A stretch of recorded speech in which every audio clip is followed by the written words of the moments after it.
नमस्कार प्रिय साथियों, आप सभी लोगों का स्वागत है हमारे आज के खास प्रोग्राम में। प्रिय दर्शकों, आज के इस वीडियो के माध्यम से हम लोग चर्चा करेंगे कुछ विशेष धन योग के बारे में।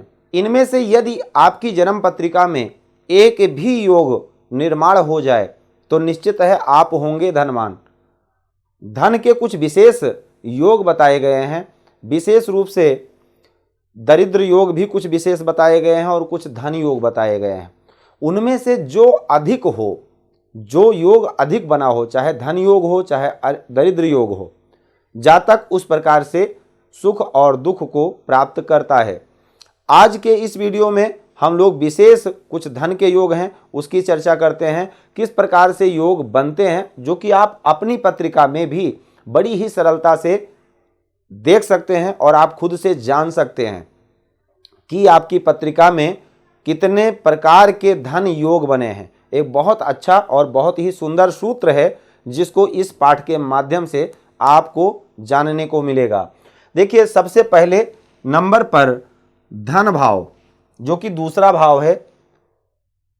धन भाव जिसको कहते हैं दूसरे भाव को, दूसरे भाव का स्वामी, लग्न का स्वामी, एकादश स्थान का स्वामी, चतुर्थ भाव का स्वामी, पंचम भाव का स्वामी, नवम भाव का स्वामी और दसम भाव का स्वामी। कौन कौन से भाव हो गए? दूसरा भाव लगन और एकादश, चतुर्थ और दसम, नवम, पंचम और नवम। तो सबसे पहले नंबर पर आपको इन भाव के स्वामियों को अलग लिख लेना है।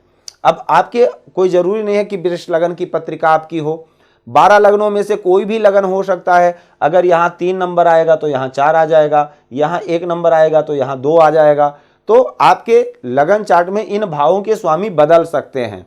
अब फिलहाल वृष लगन का एक डेमो बना करके मैं आपको समझा रहा हूं, आप अपनी पत्रिका में इस सूत्र को लगा लीजिए। इसके लिए करना क्या है? प्रथम भाव, पहला भाव मैंने लिख लिया, जिसके जहां पर 2 नंबर की राशि और 2 नंबर के स्वामी होते हैं। कौन? शुक्र। तो प्रथम भाव के स्वामी हो गए शुक्र। दूसरे भाव में मिथुन 3 नंबर की राशि स्थित है, जहां के स्वामी हो गए बुध।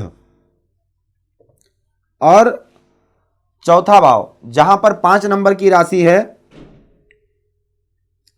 चौथे भाव के स्वामी हो गए सूर्य। और पंचम भाव में जहां पर कन्या राशि स्थित है, वहां के स्वामी हो गए, कौन हो गए? बुध। अब इसके बाद नवम भाव, जहां पर 10 नंबर की राशि है, नवम भाव में 10 नंबर की राशि और जहां के स्वामी हो गए शनि देव। दसम भाव में 10 नंबर की राशि है, 11 नंबर की राशि है, जहां के स्वामी हो गए शनि देव। 12 नंबर की राशि एकादश स्थान में है, जहां के स्वामी हो गए गुरु।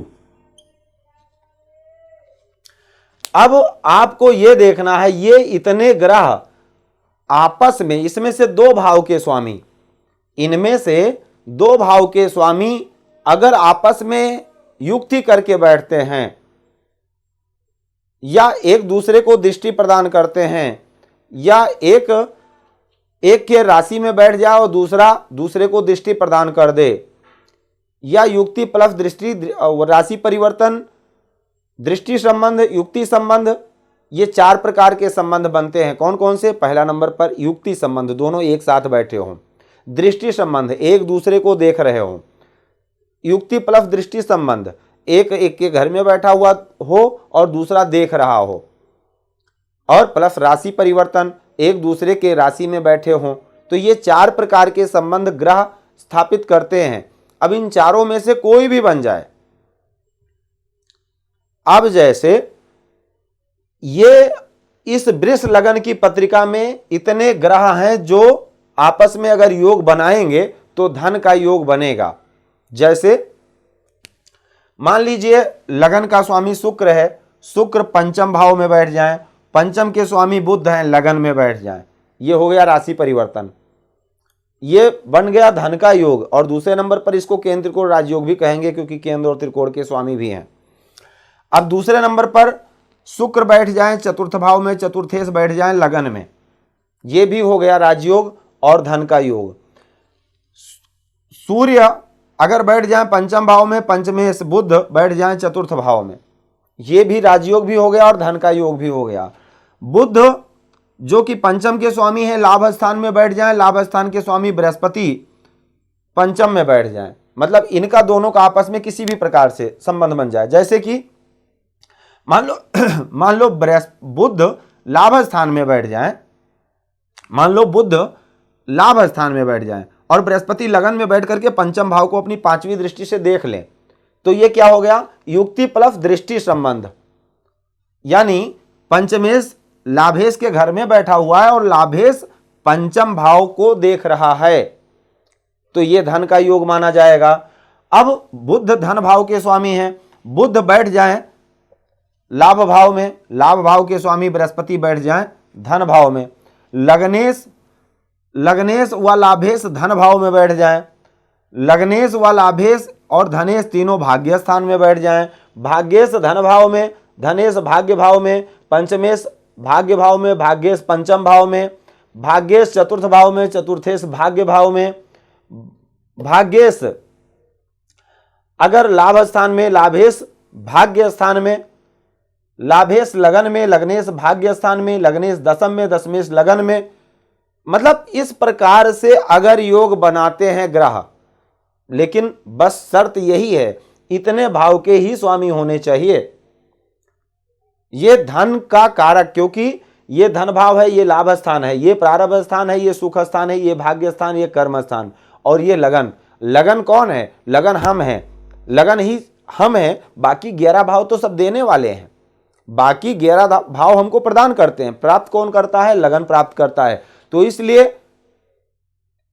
जो शुभ भाव हैं उन्हीं के स्वामी अगर आपस में युक्ति दृष्टि व राशि परिवर्तन, युक्ति प्लस दृष्टि संबंध बनाते हैं तो ये योग निर्माण होगा जन्म पत्रिका में। अब इसमें से कोई भी एक योग बन जाए, कोई भी एक ये योग बने, अब इसमें से 2-3 भी बन जाते हैं कई बार। जैसे मान लीजिए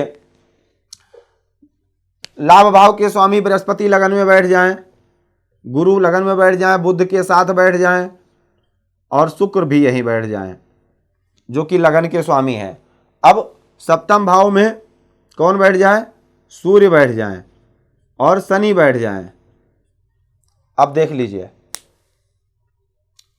इसमें सारे ग्रह कनेक्ट हो गए एक दूसरे से।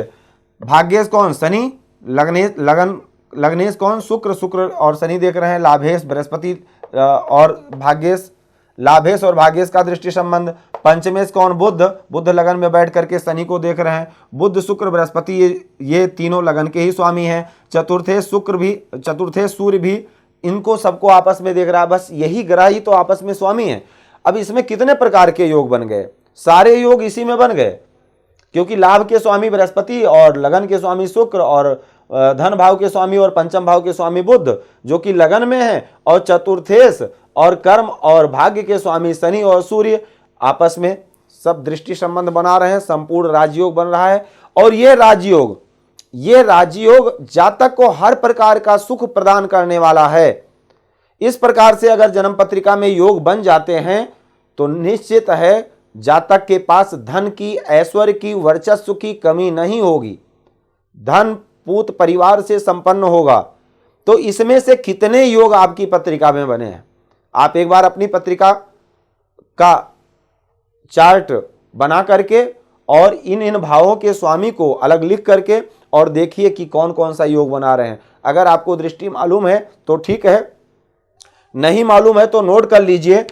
अब अगर सूर्य की बात करें तो 7, सूर्य जहां भी बैठेंगे वहां से 7वीं दृष्टि देखेंगे, चंद्रमा भी 7वीं, चंद्रमा की भी 7, मंगल की 4, 7, 8, मंगल जहां पर भी बैठेंगे वहां से चौथे, जैसे मंगल कहीं पर भी बैठे हों तो वहां से चौथे, 7वें, 8वें देखेंगे।